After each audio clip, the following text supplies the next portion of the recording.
So, John, do you have a confession that you hold to? That's your fourth time you've tried to ask that question, right?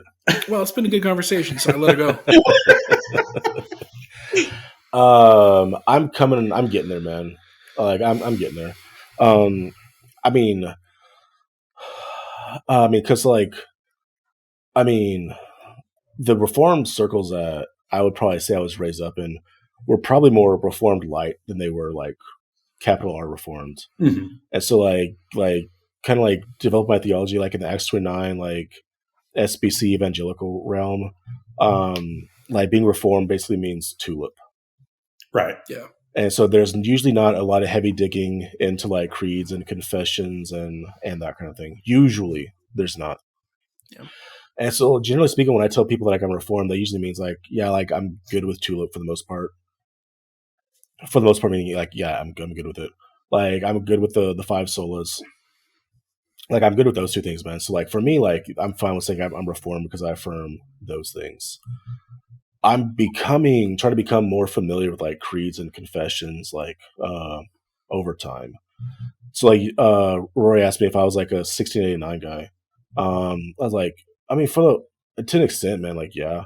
Like I think one of my biggest issues probably with 1689 is I still believe like that the elders lead the church, and the 1689 doesn't go in line with that. That's the biggest one off the top of my head that I can think of where I'm like, yeah, like for the most part, yeah, but I'm kind of straight away there. And so I'm coming around, man. Like I try to be quick to listen and slow to change because I think there's discernment in that. And so like just because, and like I've said, I think I've said in some conversations, just because something's old doesn't mean that it deserves to be affirmed.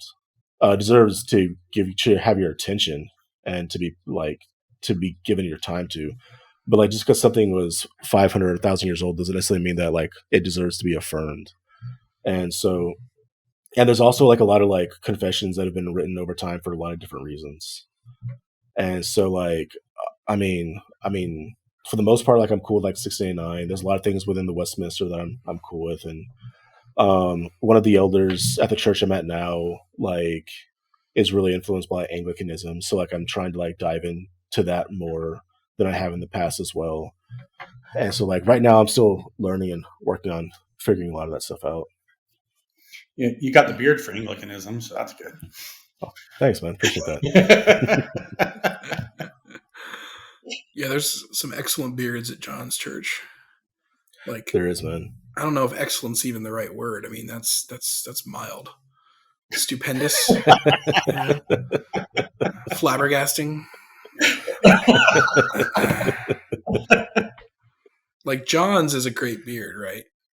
But it's nothing compared to some of the ones I've seen there. So wow, it's not. It's compared to most of the beers that I'm surrounded by. It's humbling. What's the name of the church you go to? It's, Redemption Hill in San Antonio. Okay. Yeah, they're non-denom, but they are very liturgical. So interesting. Oh, good. Yeah. I was fascinated when John actually like found that one, and we were talking about it. So yeah, I guess that makes sense why there's some Anglican influence going on there then.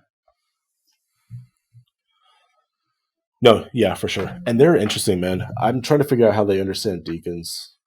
I've been trying to figure that out for a couple months now. I was asking Micah about that. Yeah, because the way they understand deacons is drastically different than what a lot of Reformed churches do with deacons. And most Baptists have just don't now know what a deacon is, unless they're probably in more of the Reform lanes. But like within the Anglican churches, a lot of the way deacons function, to me, is similar to like how the pastors or the elders should function. And so I'm really curious about that. Mm-hmm. Yeah, it's like an office of the word in a sense. They handle some liturgical duties, you know. They provide pastoral care to the pastors on staff as well, which is confusing to me. Right. And part of the reason it's confusing to me is because,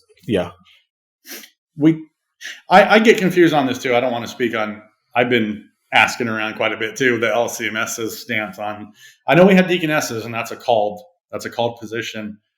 I don't know if we have called deacons, but I think depending on the church you go to, like Fortress, the one that I'm still technically a member of, even though I go to gathering in Robinson, they have elders, and the elders are kind of there for what you're saying, for pastoral support for the pastor. They don't do anything in the service, but they're really just there to help the pastor, make sure he's, not getting weird or anything like that.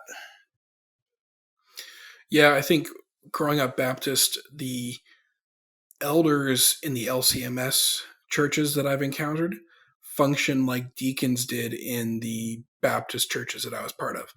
But there are some Baptist churches where the deacons function like elders in a Reformed church.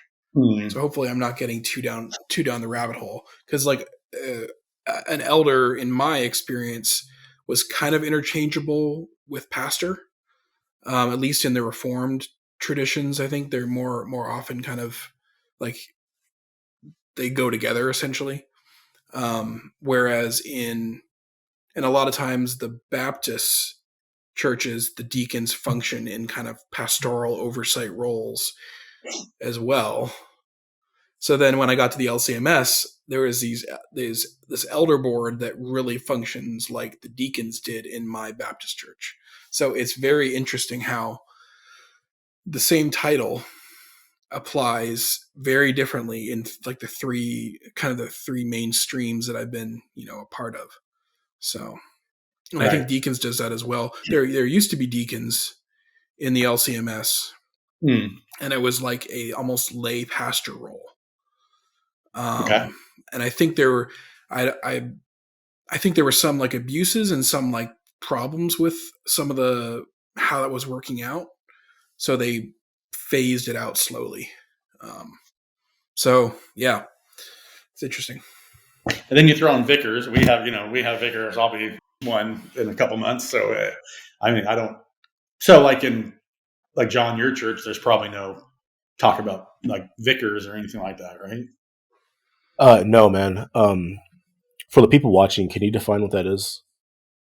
I would just call it pastor in training. Yeah. It's really like a pastor in training, Yeah. It's okay. Gotcha.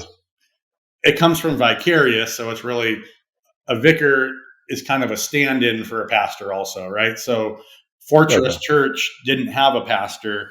They had a vicar. He's now ordained. He's being installed this Sunday. So he was essentially doing the pastor stuff because he's a called vicar. He just wasn't ordained as a pastor yet. So he was kind of doing that stand-in for. So you're considered a vicar then, right? I'll be officially installed as a vicar in September. Okay. Yeah.